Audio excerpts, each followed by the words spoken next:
mitombo isa atrany ny ankizy tanora na lehibe mandala ny sotoavina malagasy indrindra fa ny kabary ho an'ny fikambanany mpikabary malagasy dia miisa 500 izy ireo no navoaka tamin'ny fomba ofisialy ny sabotsy teo rehefa avy nianatra nandritra ny eritaona latsaka kely mitondra fanazavana ramatoa Razafindrafidy Maoloniry Lala fimpima faritany Antananarivo.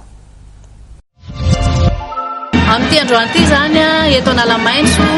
no tahaka ny isataona moana ireo mpikabary andiany Rafidrafidy Manantsondrainy anarin'reto zareo amin'ity andiany misy 500 mahery izy ireo eto amin'ny faritany Antananarivo izay ivondrona ny faritra Analamanga, Lava ary Tasy.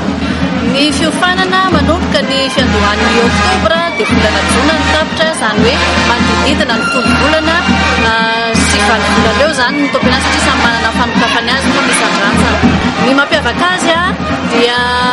anarana filompanorina ny fimpimany 5 taona lasa ilay Rafidrafidy Manantsoa